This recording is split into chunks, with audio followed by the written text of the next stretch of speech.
Mr. President, Senator from New Jersey. I take no pleasure in coming to the floor today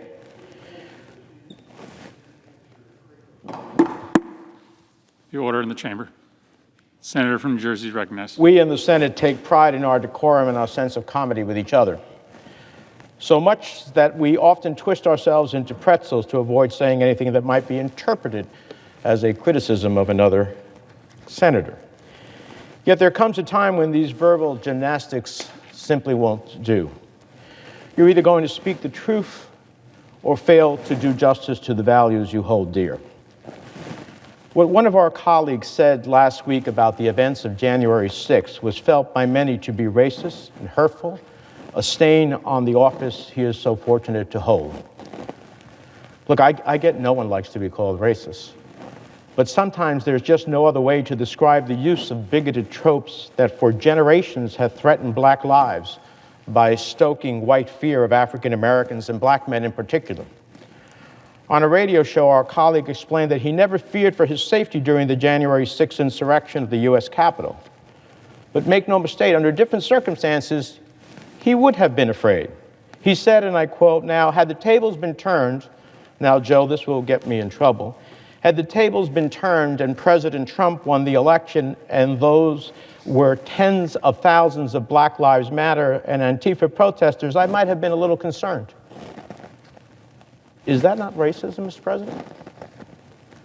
And I don't think the senator is ignorant of the fact that for centuries in this country, white supremacy has thrived on using fear to justify oppression, discrimination, and violence against people of color. I do, however, think my colleague may be ignorant of the pain caused by his comments and unaware of how they compound the trauma that so many still feel in the wake of the events of January 6th. And because I do not think I can do justice to that pain, I want to share with you an email I received this weekend. It's from one of the most devoted public servants I have ever had the pleasure of working with, an African American member of my staff. His name is Keith Rofer. He has devoted nearly 3.5 decades to serving the people of New Jersey in Congress and his community as a faithful churchgoer and Boy Scout leader. It reads, "Senator, I would not normally send you an email like this, but I am at a loss of how to express the outrage and hurt I am feeling by the comments made by Senator Johnson that he would have been more afraid on January 6th if the insurrectionists would have been from Black Lives Matter. I am blessed to be a member on your staff and have had the opportunity to serve as a staff member in the New Jersey delegation for 34 years, but this is the most painful thing I have ever heard being said by a U.S. Senator. I could not imagine that the horrible and painful events from January 6th could be replicated in a statement from a sitting member of the Senate. These comments is worse than the image of the insurrectionist walking through the Capitol building with a Confederate flag. He is perpetrating the racist trope that the country should fear black people. I have experienced what it's like to have a taxi cab pass you by in order to pick up white passengers who are further down the block of where you're standing. Nothing can describe the feeling when you have entered a store and having store clerks watch your every step while shopping. Sandy, that's his wife, and I have had conversations with our sons when they were young about how to enter a store, not look suspicious, keep your hands out of your pockets until you make your purchase, or how to respond and talk to police officers in any interaction. I've had the difficult conversation of explaining to a young black scouter in our scout troop why a white campground store clerk accused him of not paying for an item because he was black.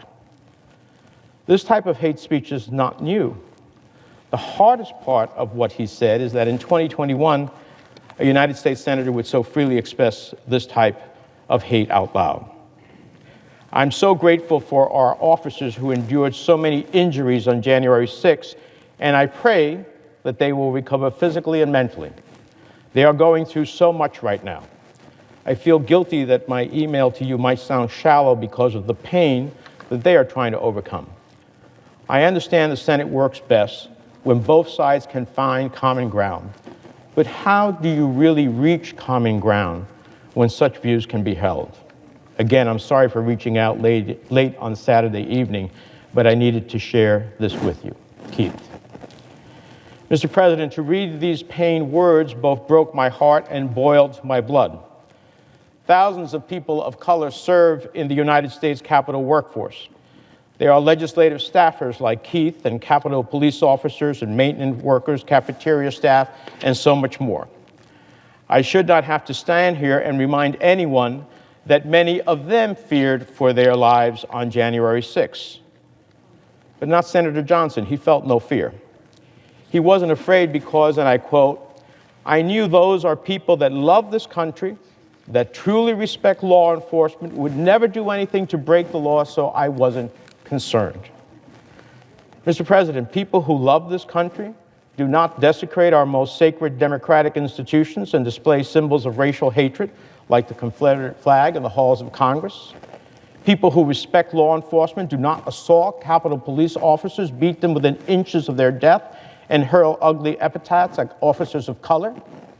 People who would never do anything to break the law, would not try to overturn the rule of law, plot to kill elected officials, and stop the peaceful transfer of powers instructed by the Constitution of the United States. Now, I know what some right-wing media pundits and some of my Republican colleagues will say. They say it every time that they are asked to accept some responsibility for perpetuating the lies told by President Trump that inspired the violent events of January 6th. They say, what about Black Lives Matter? They say, well, what about it? Well, I say, well, what about it? The violent picture they paint of this movement could not be more divorced from reality. At this point, several reputable studies have confirmed that the protests launched in the wake of George Floyd's chilling murder were overwhelmingly peaceful.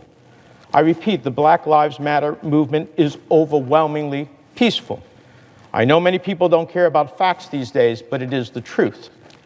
One study out of Harvard University analyzed 7,305 Black Lives Matter protests.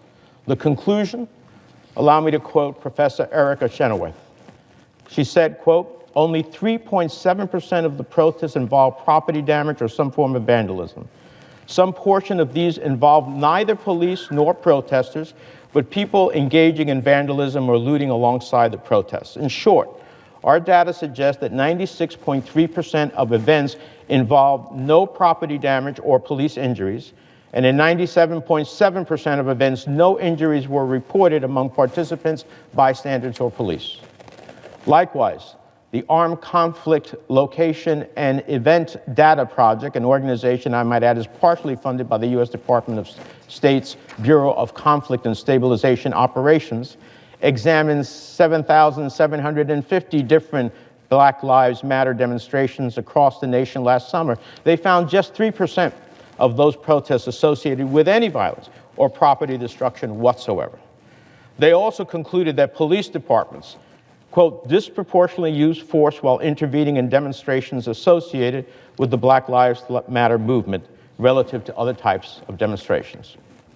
Indeed, on January 6th, as we waited for hours for backup from the National Guard and other law enforcement agencies to come to the aid of Congress, I know that I'm not the only one who could not help but think of the violent government-sanctioned crackdowns that met Black Lives Matter's protests last summer.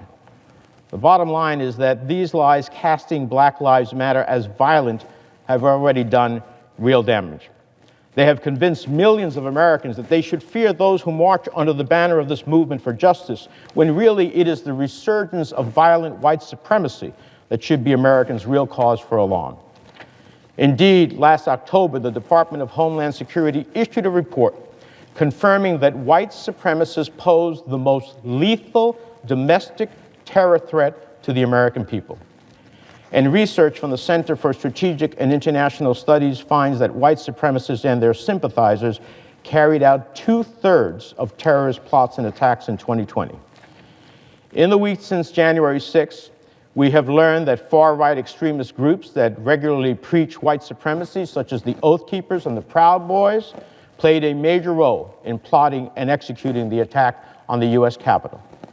Every member of this body owes their lives to the sacrifices made that afternoon by Capitol Police officers, including officers of color. At least 100 officers were physically injured in the January 6th attack. One officer, a veteran and fellow New Jerseyan named Brian Sicknick, later succumbed to the injuries he sustained. 2 others subsequently committed suicide. And hundreds of officers now carry with them invisible scars from the trauma they endured that day, scars that may not fade for years or even decades. One of our colleagues to cast those who attacked the Capitol as harmless patriots while stroking fear of Black Americans is like rubbing salt in an open wound.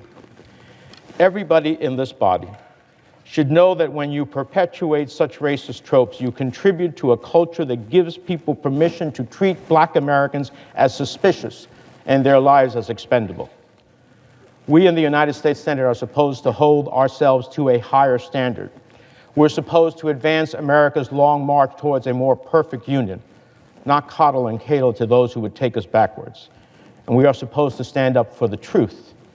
And that's what brought me to the floor today.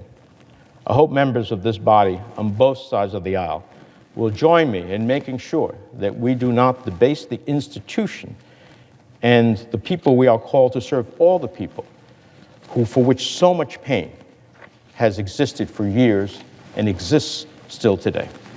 With that, Mr. President, I yield the floor.